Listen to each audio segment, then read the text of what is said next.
She swore she would never forgive the boy who destroyed her grandfather's violin, but she never imagined that the same hands that broke her heart would be the ones to heal it. Daniel Carter was 17 when he walked into the most important audition of his life, carrying nothing but a battered violin case and a prayer.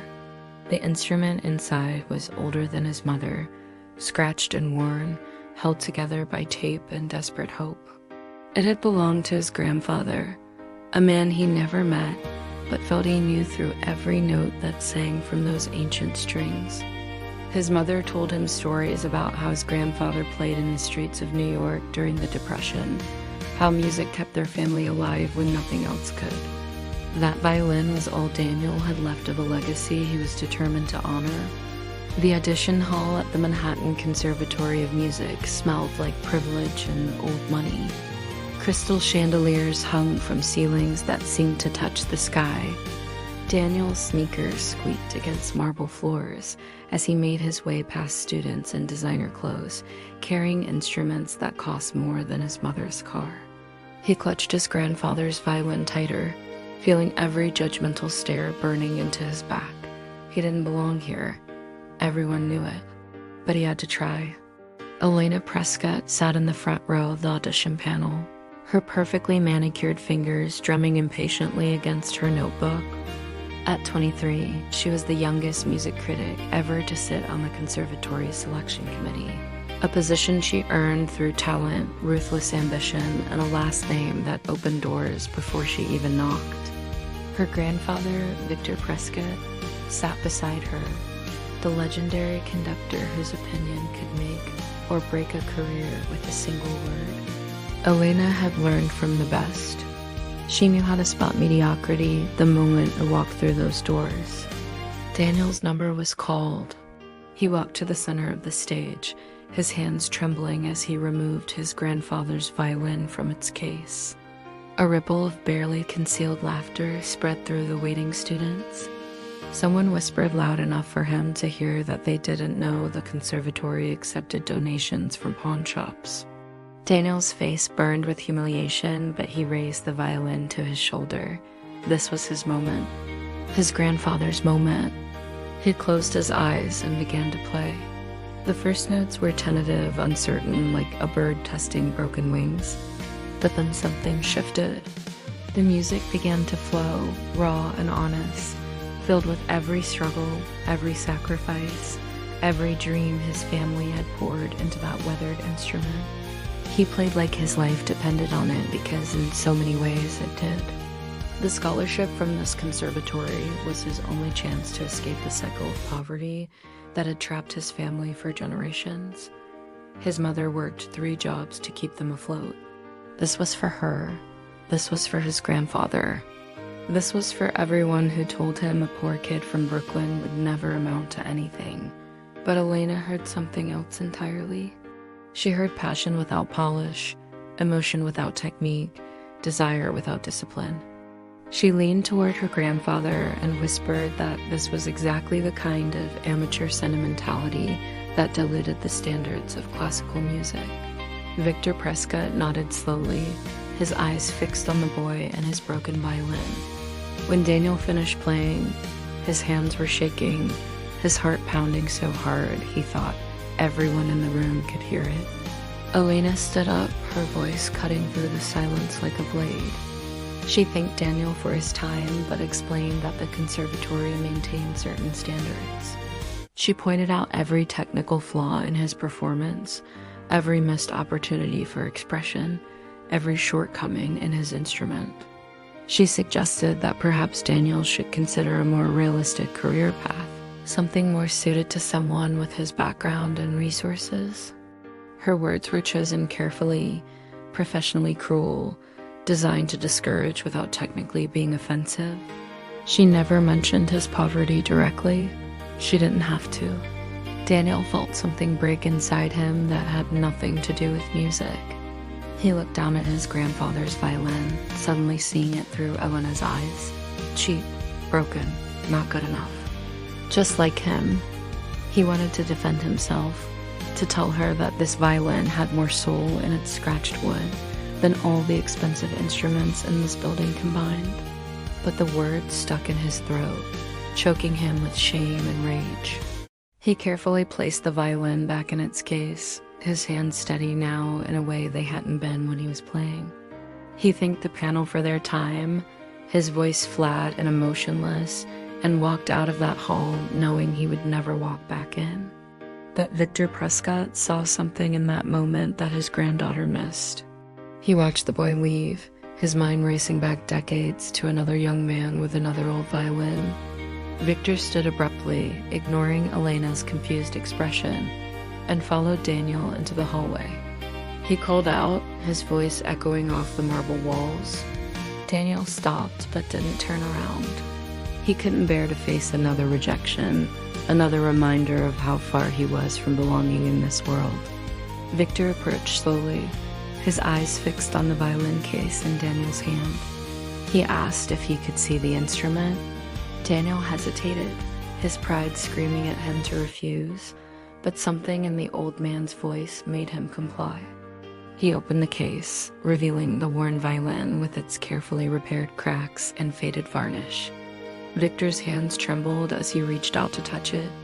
His voice broke when he asked where Daniel had gotten this violin. Daniel explained that it belonged to his grandfather, a street musician named Thomas Carter, who died before Daniel was born. Victor's face went white. He looked at Daniel with new eyes, searching his features for traces of someone he once knew. Then he told Daniel a story that changed everything. 50 years ago, Victor Prescott was not a world-famous conductor. He was a struggling musician who arrived in New York with nothing but dreams and a violin his father made. He played in the streets, barely surviving, until he met Thomas Carter. Thomas was another street musician, and despite having so little, he shared everything with Victor. They became brothers in all the ways that mattered. Thomas taught Victor about jazz, about improvisation, about finding joy in music, even when the world was crushing you. And when Victor finally got his big break, an audition with the New York Philharmonic, his violin was damaged beyond repair in a subway accident. Thomas gave Victor his own violin, the one his father had made for him, and told him to make something of himself. Victor tried to return it after he was accepted into the orchestra, after his career began to take off, but Thomas refused. He said the violin belonged with someone who would take it places he never could. That was the last time Victor saw Thomas Carter. He tried to find him for years, to thank him, to repay him, but Thomas had disappeared. And now, 50 years later, Thomas Carter's grandson was standing in front of him, holding that same violin, humiliated and rejected by Victor's own granddaughter. Victor felt the weight of every choice he had made, every moment of pride and privilege that had separated him from the man who saved his career. He looked at Daniel and saw Thomas, saw himself, saw everything music was supposed to be before it became about money and status and exclusive conservatories. He told Daniel that his grandfather's violin was the reason Victor Prescott existed. Without Thomas's sacrifice, without that instrument, Victor would have remained a nobody. He owed everything to the man who gave him everything, expecting nothing in return. Victor turned to find Elena watching from the doorway, her face pale with shock and something that might have been shame. He told her in front of everyone that Daniel Carter would receive a full scholarship to the conservatory, that he would study under Victor personally, and that anyone who had a problem with that decision could take it up with the board of directors, which Victor chaired. Elena opened her mouth to protest, but saw something in her grandfather's eyes that silenced her. This was not a suggestion. This was not negotiable. This was a debt being repaid, a circle being closed, a legacy being honored. Daniel's hands shook as the reality of what just happened began to sink in. He was going to the conservatory. He was going to study music. His mother wouldn't have to work 3 jobs anymore. His grandfather's sacrifice, passed down through generations, had finally come full circle. But as he looked at Elena's furious, humiliated face, he realized this victory came with a price. She would never forgive him for this. She would never see him as anything other than a charity case who didn't deserve to be here. And somehow, even in this moment of triumph, that thought hurt more than any of her earlier words had. The next months at the conservatory were a special kind of torture. Daniel threw himself into his studies with desperate intensity, determined to prove he belonged there on merit, not pity. He practiced until his fingers bled, studied theory until the notes blurred together, absorbed every lesson like a man dying of thirst. Victor Prescott was a demanding teacher, pushing Daniel harder than any other student, accepting nothing less than perfection. But there was kindness in that discipline, respect in those impossibly high standards. Victor was teaching Daniel the same way Thomas must have taught him, with tough love and unwavering belief. Elena watched all of this with growing resentment and something else she refused to name. She told herself she was angry because Daniel's presence made a mockery of everything the conservatory stood for.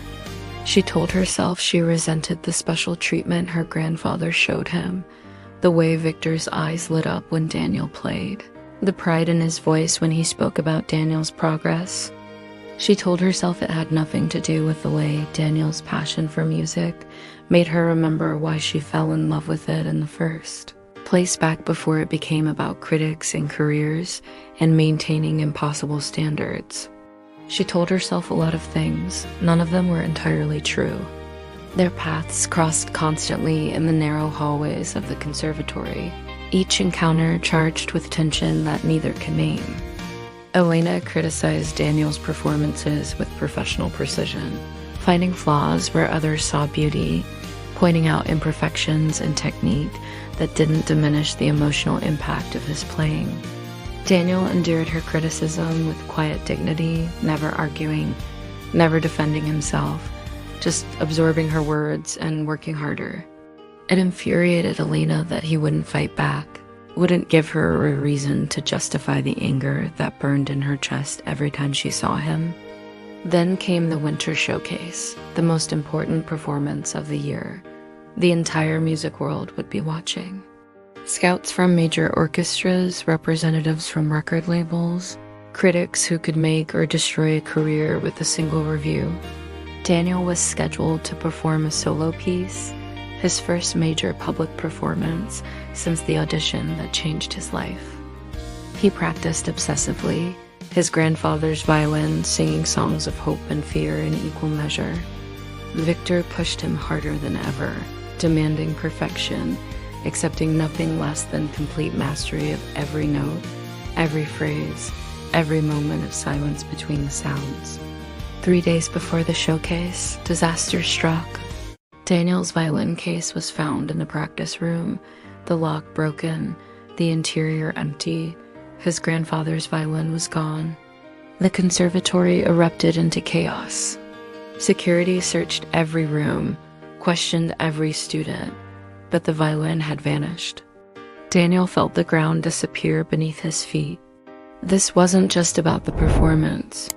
This was his grandfather's legacy, his family's history, the physical manifestation of love and sacrifice passed down through generations. Someone had stolen his soul and left him empty. Elena heard about the theft in her office, and something inside her chest twisted painfully. She told herself it was concern for the showcase, worry about the conservatory's reputation, but she couldn't ignore the way her hands shook as she rushed through the halls looking for Daniel. She found him in an empty practice room, sitting on the floor with his head in his hands, his shoulders shaking with silent sobs. She had never seen him cry, had never seen any crack in the quiet dignity he wore like armor. Something in her broke watching him break. She sat down beside him without saying a word. They sat in silence for a long moment, two people who had spent months as enemies now united in shared grief over something neither can name. Daniel finally spoke, his voice rough with tears, telling her it wasn't about the showcase. He could borrow another violin, could still perform. But that instrument was his grandfather, was his connection to a man he never met, but loved with all his heart. It was the only thing of value his family ever owned, the only proof that they mattered, that they were part of something beautiful, and now it was gone. Elena felt shame wash over her like ice water. She thought about the day of his audition, the cruel words she spoke, the dismissive way she looked at that violin and saw only its flaws instead of its history. She had spent her whole life judging music by technical perfection instead of emotional truth. She had become exactly what was wrong with the classical music world. All standards and no soul. All criticism and no compassion. She looked at Daniel and realized he had more understanding of what music truly meant in his broken, grieving heart than she had accumulated in all her years of study and success. She made a decision that surprised them both. She told Daniel she would help him find the violin. He looked at her with suspicion and desperate hope, unable to understand why she would help him after months of barely concealed hostility. Elena didn't have an answer that made sense. She just knew that she couldn't walk away from this, couldn't let him face this loss alone. They spent the next 3 days searching together, following every lead, questioning every suspicious character, turning the conservatory upside down.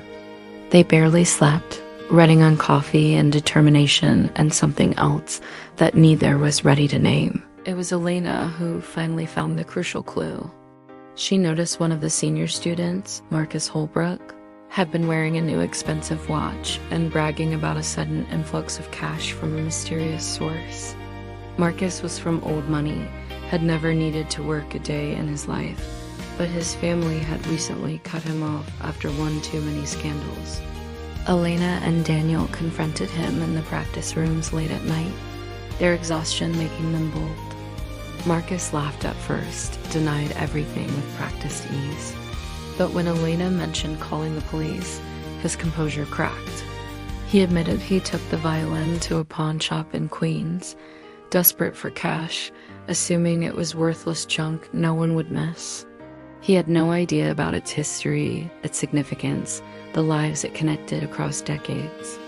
He just saw an easy target and an easier mark. Daniel and Elena raced to the pawn shop, their hearts pounding with desperate hope. The owner remembered the violin, remembered thinking it was strange that such a beaten-up instrument would fetch any money at all. But he had already sold it to a collector who came in that morning, a regular customer who specialized in antique instruments. The owner gave them an address in Manhattan, and they ran through the winter night, their breath visible in the cold air, neither speaking but both praying. The collector's apartment was filled wall to wall with instruments, each one a piece of history preserved under glass and careful climate control. The man who answered the door was elderly, passionate about his collection, and initially resistant to selling anything.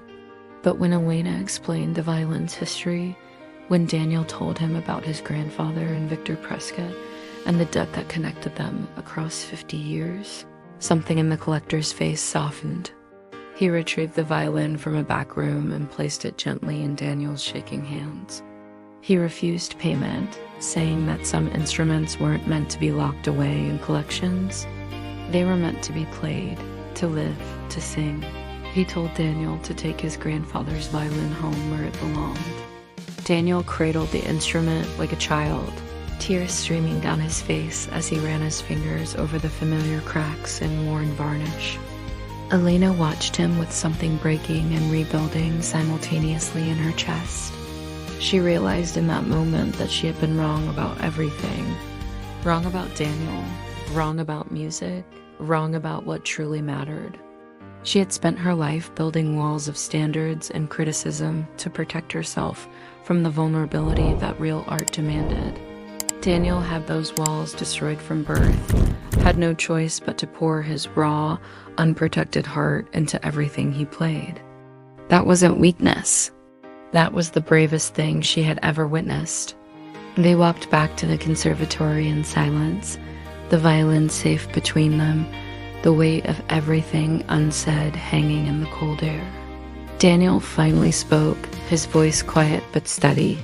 He thanked her for helping him, for seeing him as more than just a charity case or a reminder of her grandfather's past. Elena stopped walking and turned to face him. She told him she was sorry for the audition, for every cruel word, for judging him instead of listening to him. She admitted that she had been afraid of what he represented, afraid of the passion and honesty in his music because it reminded her of everything she had lost in her pursuit of perfection. She told him that listening to him play made her remember why she fell in love with music in the first place, back when it was about feeling instead of technique, about connection instead of criticism. Daniel looked at her for a long moment, really seeing her for the first time. Not the cold critic or the privileged princess, but a woman who had built herself a prison of expectations and was just starting to realize how badly she wanted out. He asked her why she stayed in music if it made her so miserable. Elena's answer surprised them both. She admitted she didn't know anymore. She had spent so long trying to live up to her grandfather's legacy, trying to prove she deserved her last name, that she forgot to ask herself what she actually wanted. Looking at Daniel made her jealous not of his talent but of his certainty, his pure love for music, uncomplicated by ambition or fear of failure. The showcase arrived with all its pressure and expectation. Daniel stood backstage, his grandfather's violin in his hands, the weight of history and hope pressing down on his shoulders. Elena found him in the wings, both of them aware this was the last moment before everything changed. She told him to forget about technique, forget about the scouts and critics and everyone watching. She told him to play for his grandfather, for Victor, for everyone who believed in him when believing seemed foolish. And then she told him something that made his breath catch. She said to play for her too, for the girl who forgot how to feel music until she heard him play, for the critic who learned that perfection without passion was just noise pretending to be art. Daniel walked onto that stage and played his grandfather's violin like he was having a conversation with ghosts and angels. He poured every lesson Victor taught him, every sacrifice his mother made, every dream his grandfather never lived to see into those strings. But he also played for Elena, for the woman who helped him when she had every reason not to, who saw him when she had trained herself to look through people like him. The music was technically imperfect and emotionally devastating. Critics in the audience scribbled notes, some frowning at the rough edges, others wiping their eyes as the raw honesty of his performance broke through their professional detachment. When the final note faded, the silence was absolute. Then Victor Prescott stood up and began to applaud, tears streaming down his face, and the entire audience followed. Elena stood too, her hands aching from clapping, her vision blurred with tears she didn't bother to hide. She finally understood what her grandfather had been trying to teach her all along. Music wasn't about being perfect. It was about being real. After the showcase, Daniel found Elena in the hallway outside the reception where everyone was celebrating. He thanked her again, but she cut him off. She told him she was the one who should be grateful. He looked at her in confusion, and she explained that he gave her back something she thought she had lost forever. The ability to feel music instead of just analyzing it, the courage to be vulnerable instead of critical, the understanding that the broken things in life often had the most beautiful stories. She told him his grandfather's violin wasn't broken. It was scarred by a life well lived, made more beautiful by every imperfection that proved it had been used, loved, needed. Daniel asked her if she wanted to grab coffee sometime, somewhere away from the conservatory and its pressures and expectations. Somewhere they could just be two people who loved music instead of a scholarship student and the critic who almost destroyed him. Elena said yes without hesitation, and for the first time in months, maybe years, she felt something like hope. They walked out of the conservatory together into the winter night, the sounds of the reception fading behind them. Daniel carried his grandfather's violin, and Elena carried the realization that sometimes the most important transformations happen not on stage but in quiet moments when someone sees you and refuses to look away. They didn't know what would happen next. They didn't know if this fragile understanding between them could survive the pressures of their different worlds and different expectations. But they knew that something had changed fundamentally, that they had changed each other in ways neither could undo or wanted to. Weeks turned into months, and their unlikely friendship deepened into something neither had planned for, and both were terrified to name. Elena started spending less time in her office writing criticism and more time in practice rooms listening to students play. She learned to hear the story behind the notes instead of just the technical execution. Daniel continued to excel in his studies, but he also began to relax into his place at the conservatory, no longer trying to prove he deserved to be there, but simply being there with confidence and grace. Victor watched them both with quiet satisfaction, seeing his past and his future woven together in ways he never could have orchestrated. But the music world is small and unforgiving, and not everyone was happy about Elena Prescott and Daniel Carter's growing closeness. Rumors began to circulate that she was only being kind to him because of her grandfather's wishes, that he was using her connections to advance his career. Other students whispered that Elena had gone soft, that she had lost her edge, that falling for a poor scholarship student proved she didn't have the ruthless objectivity necessary to be a great critic. Some suggested that Daniel's success was manufactured, that he was Victor's pet project rather than a genuinely talented musician deserving of all the attention he received. The whispers hurt them both in different ways. Daniel felt his old insecurities resurface, questioning whether he truly belonged or if he was just a charity case propped up by pity and family guilt. Elena struggled with the realization that the walls she had built around herself had also been a source of respect, and fear in the classical music community and letting them down made her vulnerable to attacks she used to be immune to. They argued about it late one night in an empty practice room, their exhaustion and frustration spilling over into words they both regretted. Daniel accused her of being embarrassed by him, of pretending to have changed, but still seeing him as less than her equals. Elena fired back that he was so focused on his poverty and his struggle that he couldn't see past it to recognize real connection when it was offered. She told him she was tired of apologizing for her privilege, tired of walking on eggshells around his pride, tired of having every gesture of affection questioned and analyzed for ulterior motives.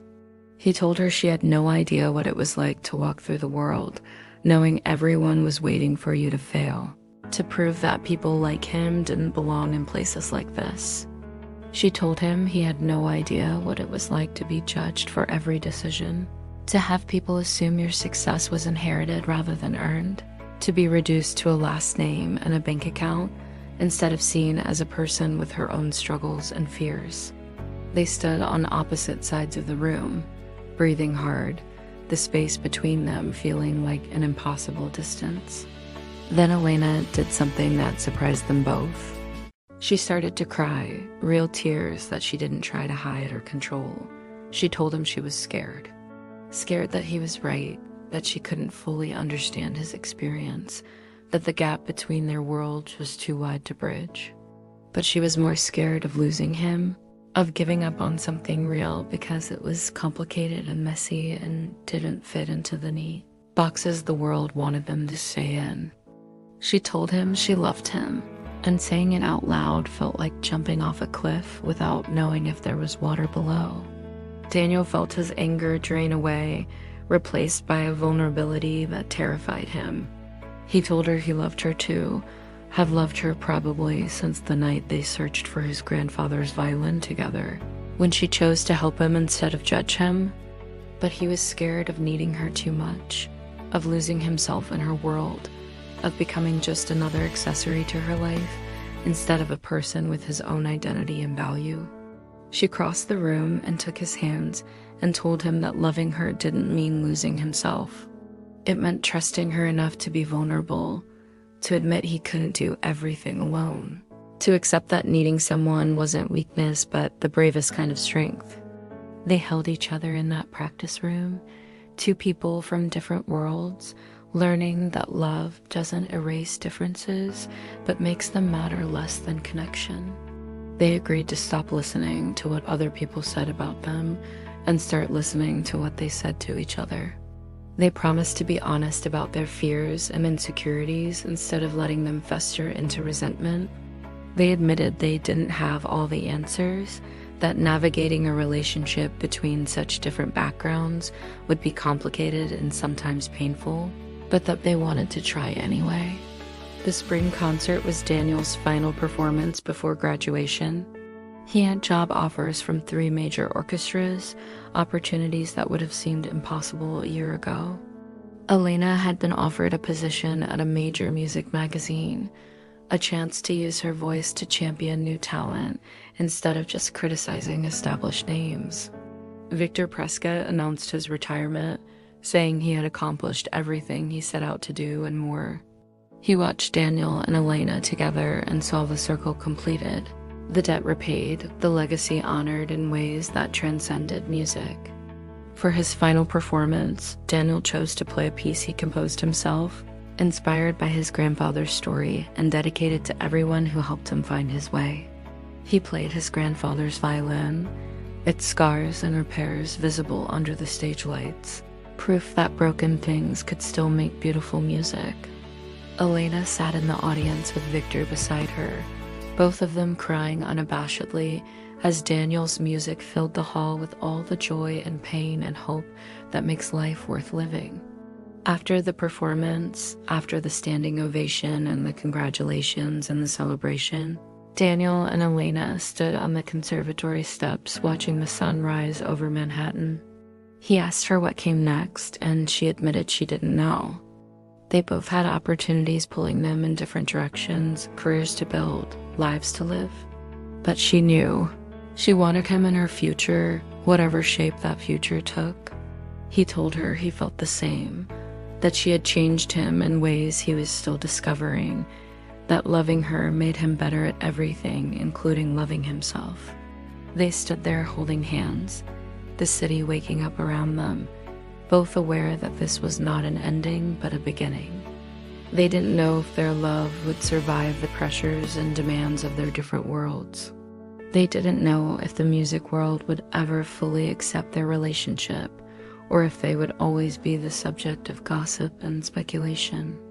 They didn't know how to balance ambition with connection, individual dreams with shared futures. But they knew they had each other, and they had learned that sometimes the most beautiful music comes from instruments that have been broken and carefully repaired from people who have every reason to give up but choose to keep playing anyway. Daniel lifted his grandfather's violin one more time, playing a simple melody that his mother used to hum when he was a child. Elena leaned against him and closed her eyes, listening not as a critic, but as someone in love, hearing not just the notes, but the heart behind them. Victor Prescott walked past them and smiled, thinking about Thomas Carter and second chances and the way music connects us across time and space and every wall we build to keep each other out. He thought about how beauty isn't found in perfection, but in the courage to show your scars and play your truth anyway. The violin had traveled through decades and survived poverty and loss and transformation. It had been given in sacrifice and received in gratitude. It had been stolen and recovered, dismissed and cherished, broken and repaired. And now it sang in the hands of a boy who became a man, who learned that love and music are the same in all the ways that matter. Both require vulnerability, both demand courage, both are made more beautiful by their imperfections. Both connect us to something larger than ourselves, remind us that we are part of a story that began before us and will continue after we are gone. As the sun rose higher, Daniel put the violin away and took Elena's hand. They walked down the steps together into whatever came next, carrying with them the lesson that his grandfather knew and Victor learned, and Daniel and Elena discovered together. The beauty isn't in what we have, but in what we do with it, and how we love and struggle and survive and choose to make music anyway. The broken things aren't worthless. Sometimes they're the most valuable things of all, because they prove we lived and loved and mattered enough to be worth repairing. And sometimes the greatest legacy we can leave isn't success or fame or fortune, but the courage to give someone else the gift that was given to us, to pass down not just an instrument, but the faith that broken things can still create something beautiful. That in the end, we are all scarred violins trying to make music in a world that often seems determined to silence us. And the bravest thing we can do is keep playing anyway. What would you do if you were in their position? Would you fight for love across different worlds? Or would you let the weight of expectations and judgment keep you apart? Would you risk everything for someone who makes you feel alive? Or would you choose the safety of staying in your own lane? Share your thoughts in the comments below.